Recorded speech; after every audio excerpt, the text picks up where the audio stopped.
Welcome. Each week I go through the figures released about the coronavirus and do a statistical analysis to try to make sense of what's going on. This video is a summary of that analysis and covers the week ending the 7th of June 2020. I've subtitled this particular presentation, Acceleration. This plot should be familiar to several of you who have seen my previous presentations on this subject. The red curve here shows the total number of cases worldwide of the coronavirus. 4 weeks ago, it was following this trajectory shown with the red dotted line. And you can see that the actual curve is bent to the left of this, which means the process is accelerating. How much? Well, let's take a look at what the slope was for 2 weeks ago. And yes, it was much steeper, but now it's even steeper yet again. So we have not got this virus under control as yet, and we need to work harder to do so. You can see this actual trend in the number of new cases. That's the coloured bar chart at the back. The trend seems to be doing something like this, shown by the black curve, but what we actually want to see with new cases is the exact reverse, that this number starts to drop off. Then we know we're starting to make an impression on this virus. At the moment, we're not doing so. Let's take a look at the way that this disease has spread over the last 3 months. At the beginning of March, it was not a particularly large number of cases, and it was fairly well confined to the northern hemisphere. I've put the number of cases for China here because that stays relatively constant throughout this period, and so you could compare the color scheme for China with the rest of the world and get some idea whether that is worse or better than 80,000 cases. So in April of 2020, here's the map. Now this is a different color scheme, as you can see. The US has overtaken just about everybody else, and Africa and South America have filled in quite significantly. By May 1st, the situation looks similar, but then again the color scheme has changed yet again.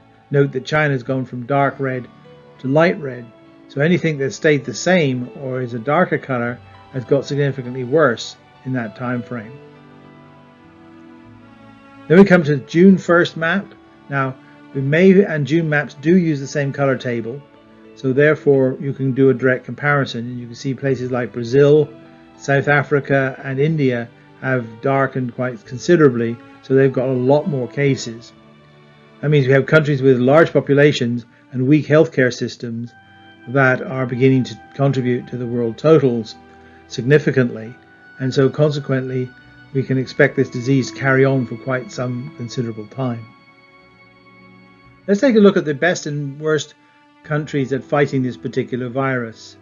We'll start off with some of the worst performers.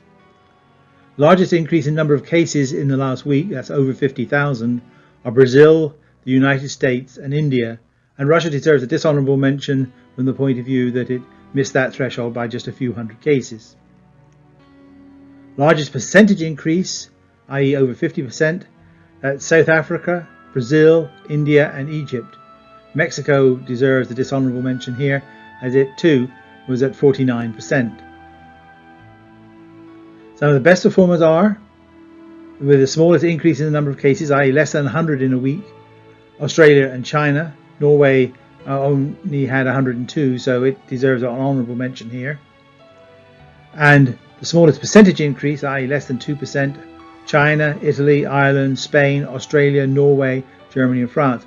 And note that China, Italy, Spain, Germany and France were some of the countries that early on were suffering the worst problems with this particular virus, but they seem to have turned it around.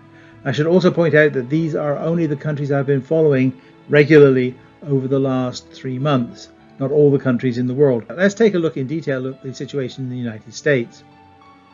We have some problem areas. Obviously, the original epicenter of the outbreak in New York, New Jersey and Connecticut is there.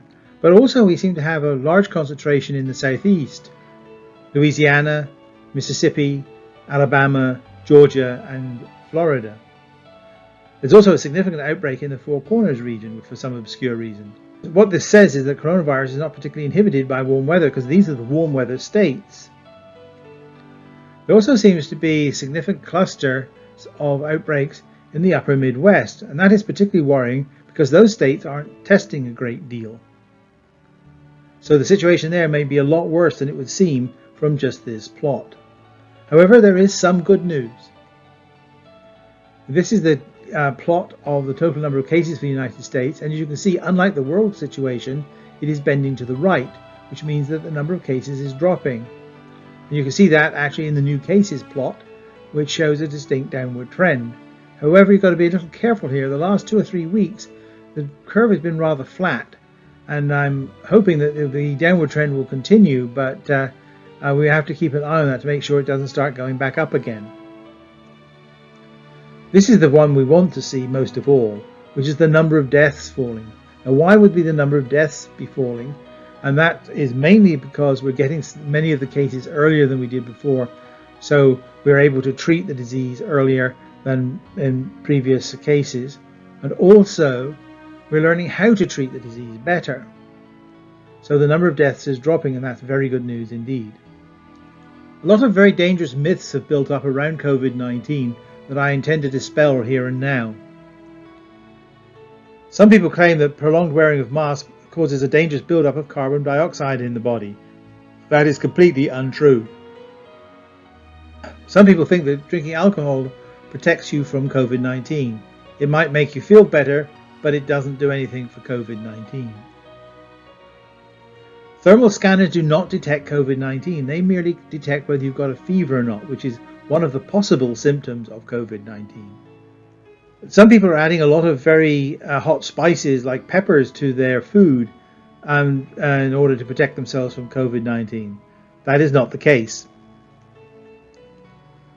We do not have any drugs or any vaccines as yet that protect you from catching COVID-19. So don't be fooled by ads or solicitations to buy something that is going to really ward off this horrible disease. Insects don't transmit the disease, at least we've not found that they do so far.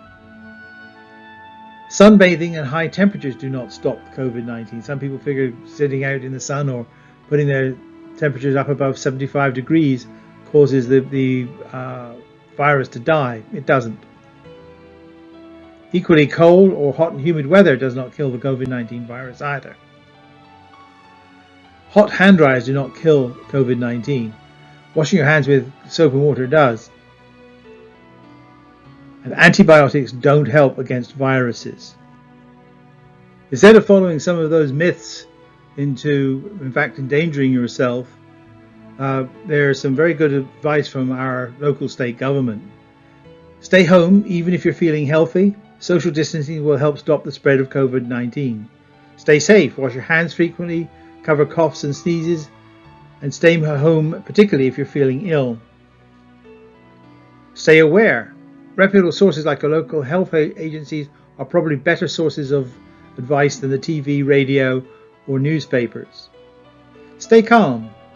No need to panic, hoard, or listen to rumors. We'll all get through this together.